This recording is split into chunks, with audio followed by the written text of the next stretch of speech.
श्री स्वामी समर्थ. देवपूजा करत असताना देवांच्या मूर्तीला पितांबरी न लावता देवांच्या मूर्त्या कशा साफ कराव्यात, पारंपरिक पद्धतीने पितळीच्या मूर्त्या कशा चमकवल्या जातात ते पहा. नमस्कार, ओढ स्वामी सेवेची या माझ्या युट्यूब चॅनेल मध्ये तुम्हा सर्वांचे स्वागत आहे. जर चॅनेलला सबस्क्राईब केला नसाल तर नक्की सबस्क्राईब करा. एका वाटीत थोडीशी हळद पावडर घ्यावी, त्यामध्ये लिंबूचा रस पिळावा.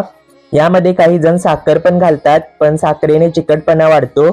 अशा प्रकारे हळद आणि लिंबू मिक्स करून घ्यावे. जास्त घट्ट किंवा जास्त पातळ करू नये. अशा प्रकारे हे मिश्रण तयार झाल्यानंतर प्रत्येक देवाच्या मूर्तीला लावावे. लावल्यानंतर थोडेसे चोळावे. लिंबू आणि हळदीमुळे पितळेला चमक यायला सुरुवात होते. एक एक करून सर्व देवांना हळद आणि लिंबूचे मिश्रण लावून घ्यावे.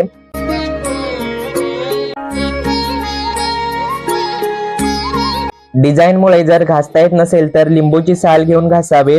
तांबे पितळ चमकवण्यासाठी बाजारामध्ये ज्या काही केमिकल युक्त पावडरी असतात त्या पावडरी मूर्तीला लावल्यामुळे, मूर्तीला ते घासल्यामुळे मूर्तींची झीज होते.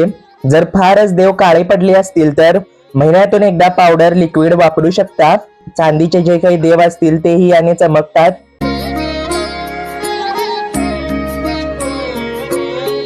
त्यानंतर देव धुण्यासाठी स्वच्छ पाणी घ्यावे. एक एक मूर्ती पाण्यामध्ये स्वच्छ धुवून घ्यावी. जर एक एक मूर्ती धुण्यासाठी वेळ नसेल तर तुम्ही एकत्रही धुवू शकता. काही जण देव धुण्यासाठी ब्रशचा वापर करतात. देवांना ब्रश लावून घासणे ही चुकीची पद्धत आहे. त्याचबरोबर काही जण किचनच्या बेसिनवरती जाऊन देव धुतात. तसे बेसिनवरती देव धुवू नये. देव धुण्यासाठी एक पात्र घ्यावे, त्यामध्ये पाणी घेऊन देव स्वच्छ धुवावेत. या देवांच्या मूर्त्या धुताना किंवा धुवून झाल्यानंतर खाली जमिनीवर ठेवू नयेत. देव ठेवण्यासाठी पाट किंवा एक ताट घ्यावे, त्यामध्ये देव ठेवावेत. पाहू शकता मूर्त्या कशा चमकत आहेत ते. एकदा धुवून झाल्यानंतर स्वच्छ भांड्यामध्ये परत एकदा पाणी घेऊन ते स्वच्छ धुवावेत.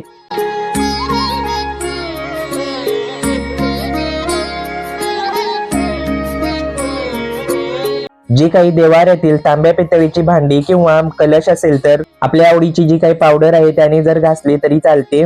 अशा प्रकारे पारंपरिक पद्धतीने देव धुवावेत. देव पुसायच्या रुमालाने देवांच्या मूर्त्या स्वच्छ पुसून घ्याव्यात. देवांना जे काही वस्त्र असतील, दागिने असतील तर ते घालावेत. ज्याच्या त्याच्या आवडीनुसार देवांना गंध लावावे. शंख आणि शंखाच्या स्टँडला अष्टगंध लावावे. शंखाला हळदी कुंकू अक्षता वाहू नये. देवाऱ्यामध्ये जे काही पुरुष देव आहेत त्यांना अष्टगंध लावावे. स्त्री देवतांना हळदी कुंकू लावावे. देवस्थानावर मिळते ती पिठासारखी हळद वापरू नये. हळकुंडापासून बनवलेली हळद वापरावी. तसेच कुंकू ही हळदीपासून बनवलेलीच वापरावे. हळदीच्या कुंकवाची मूर्तींवरती डाग राहत नाही, ते चिकट नसते आणि धुताना लगेच निघून जाते. महादेवाच्या पिंडीला चंदन किंवा पांढरे भस्म लावावे. मूर्तीच्या बरोबर कपाळाला गंध किंवा हळदी कुंकू लावावे. गंध किंवा हळदी कुंकू मूर्तीच्या डोळ्यात जाणार नाही याची काळजी घ्यावी. आपल्याकडे असतील तर वस्त्रे अलंकार घालावीत व आपल्या देवघरामध्ये ज्या त्या स्थानावर जे ते देव आहेत ते ठेवावेत. अशा प्रकारे पूजा करून घ्यावी. देवांना जी काही हार फुले असतील तर ती घालावीत. देव नेहमी आसनावर ठेवावेत, जमिनीवर ठेवू नयेत. आसन म्हणजे खाली ब्लाउज पीस किंवा एखादे कापड अंतरावे. पूजा झाल्यानंतर अगरबत्ती किंवा धूप लावावा, दिवा लावावा. उष्टा न करता घरी केलेल्या ताज्या अन्नाचा नैवेद्य देवाला दाखवून मगच आपण ग्रहण करावा. अशा प्रकारे ही देवपूजा करावी. तर ही झाली पारंपरिक पद्धतीने देव कसे साफ करावे याची माहिती. तर ही माहिती तुम्हाला कशी वाटली ते कमेंट करून नक्की सांगा. जर हा व्हिडिओ आवडला तर लाईक करा, शेअर करा आणि सबस्क्राईब केला नसाल तर सबस्क्राईब करा. श्री स्वामी समर्थ.